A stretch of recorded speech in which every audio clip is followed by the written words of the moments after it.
But yeah, let's get into it. We're gonna talk about some fans because we got a new fan that popped up, and then we're gonna talk about an old fan who still has not popped back up. Apparently still on vacation. I'm waiting when this person is going to show his face again. It's going to be very interesting. But let's go ahead and talk about it. So there finally some more news from Midnight Society. I'm about to say Midnight Studios, Midnight Society, and that was the studio that Guy Beam, aka Dr. Disrespect, got let go from, or he said he walked away, but ultimately got let go from after everything came out about Dr. Disrespect sexting a minor through Twitch Whisper. So this article came out. Shout out to Cecilia.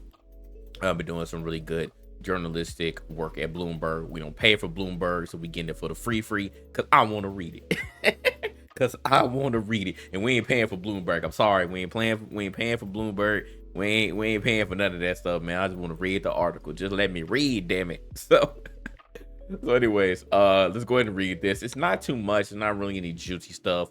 But I do want to make sure that everyone is aware on what the founders or co-founders of Midnight Society have said, because this is the first official statement since everything happened. It's been a month, which is crazy. It's literally been over a month actually at this point since Dr. Disrespect tweeted, and since Robert Bowling came out and said what he said, because it actually came before. Cause it was that Friday before, he said something on a Monday or something, and then he just disappeared. I'm going on vacation, blah blah blah. But anyways, so the founders of Midnight Society video game studio had an urgent meeting in late June about a post on X, and this was referring to Dr. Disrespect. Just months before their first title, Dead Drop, was to debut, a tweet accused popular YouTuber and company co-founder Guy Beam, social media influencer known as Dr. Disrespect, of sexting a minor. Robert Bowling said that there was shock and disappointment. He's one of the 4 co-founders. He said that in the interview. The studio, which employs 55 devs, raised $24 million to finance Dead Drops. A lot of money, man. What up, Ace? Amid a downturn in the games industry. During the online meeting, Beam admitted that he had messaged the minor. So again, that's all confirmed. Guy Beam, they had a meeting beforehand, and he told the crew that he did do it. And 3 days later, he was gone. So Bowling continued. My emotion shifted very quickly to how can I make sure all the incredible work that's been done on Dead Drop is not lost. And it was very interesting because as Robert Bowling tweeted that, he doesn't condone any of that stuff that Dr. Disrespect did, I seen a lot of people in that same thread was saying, hey, your game is dead. Your game is dead. Your game is dead. If you don't have Dr. Disrespect on this, your game is dead. And I'm like, damn, y'all not even giving it a chance at this point.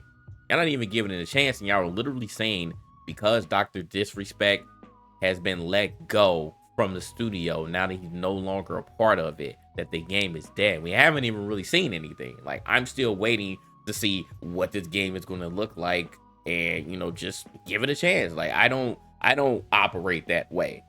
I want to actually see the game. I want to give it a chance, or if it's not my cup of tea, it's not my cup of tea. But I'm not just going to say a game is dead just because a popular popular content creator no longer a part of it. I feel like that's stupid. But those were the fans. Not this fan, Dr. Disrespect, but those were the fans of Dr. Disrespect. And that was also before anyone truly believed what happened, because like I said, this was the Friday before Dr. Disrespect actually came out and had the long Twitter post on admitting that he actually did it. So that was in public. Why did Twitch try to cover up? We still may never know, man. We still may never know. I think that Twitch at this point, unless there is someone from the old guard, while this was going on, who not under NDA, won't get sued, blah blah blah blah blah. If someone just, again, because this is how it came out in the first place, because it was former Twitch employees. But if somebody else jumps out the gate and maybe knows any more information, maybe somebody in the executive position who comes out and says something, I don't think we'll ever know. They may just take it to the grave. I don't know, because I don't think Dr. Disrespect will ever say. I don't even think he knows, to be honest. I don't even think he knows why they covered it up. So that's still a part of the whole story that we just do not know. It's very, very weird. But anyways, so continue with this.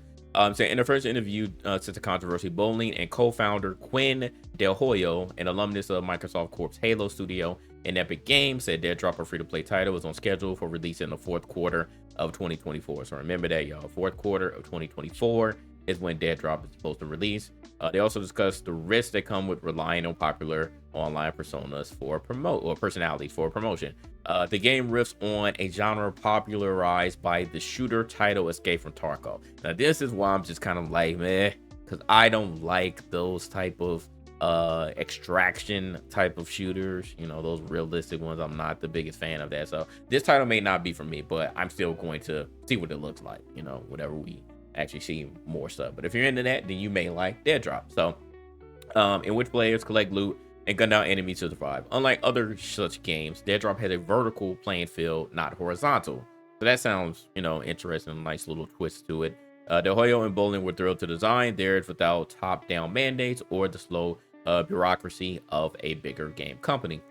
Bean was brought onto the project to exploit his 4.5 million YouTube subs. A former employee of the Call of Duty studio Sledgehammer Games, as if you didn't know that, Dr. Respect also was, you know, actually worked on Call of Duty back in the day. He's also known for strong opinions on first-person shooters. When the allegations surfaced and were later confirmed by Bloomberg, fans questioned Dead Drop's fate. As I said before, it wasn't really questioning their fate. They were literally saying that this game is dead now. So I don't think that was really questioning. That was just outright giving their opinion, saying that it's dead. His job as an influencer was to bring eyeballs and community to it.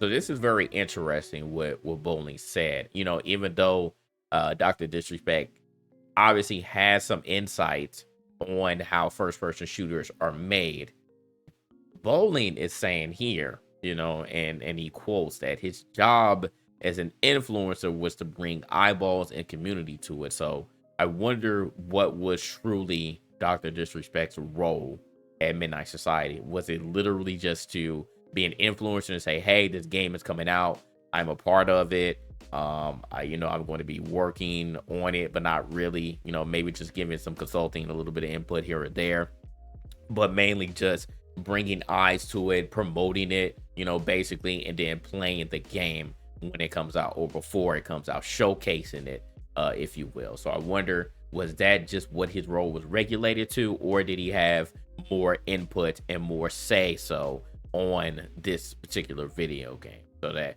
when I saw that quote, I was like, huh, like that's interesting. Are you trying to dumb down his responsibility just to, you know, try to cover it up and, you know, not make it seem like he had a bigger role, or you know, was this actually what he was doing? Like, that's all that y'all brought him on for, was to be an influencer. So to continue, he said that never happened. He said, I'm sorry, and once the game launched, he played it for the fans. So to that point, then he said that never happened. Midnight Society was founded in 2021 and led by co-founder, chief executive officer Sumit Gupta. They parted ways with Beam. He didn't respond to requests for comments and by email.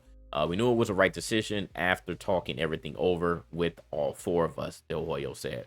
We made agreements on what our principles were and are as a studio, and his actions don't align with our principles. It's always funny because they say the same thing, which, again, you're supposed to, right? Like, it wouldn't make any sense anyways to, you know, even if you did mess with that stuff, to come out and say, hey man, like, we don't think what he did was really that bad. Like, you can't say that, right? Even if you believed it, you can't say it to the public. You gotta stand on this particular stance, you know, just to play it safe out there in the public. So, you know, it's really copy and paste type of speech, but, you know, maybe they mean it, maybe they don't, but, you know, it's typical there. And he said the company announced its decision shortly after being live streamed itself playing Elden Ring on YouTube. We all saw that, we covered that, and that's pretty much it. And it's just recapping what happened. So like I said, it wasn't that much that Midnight Society said, but I definitely found that one statement that Bowling said about his job as an influencer. So I don't know if this was just separate, or was Dr. Disrespect literally just brought on just to promote the game. So it's interesting. We'll see how much longer Dr. Disrespect is going to be away from social media, because it's been over a month now. Obviously he got to be figuring a lot of stuff out. He probably lost a lot of endorsement deals, so it's gonna be a lot of cleanup for him just to make sure that all that money that he was once making, doesn't just go down the drain. Obviously he's gonna be losing money because he can't stream, or not that he can't stream, but that it wouldn't be the best idea for him to come back. Like, you gotta take your break and figure it out. But you're not streaming, so you're losing money from that. So the only money that you're truly making outside of any other endorsement that you may have, if they didn't decide, if they didn't all leave you, is just YouTube ads.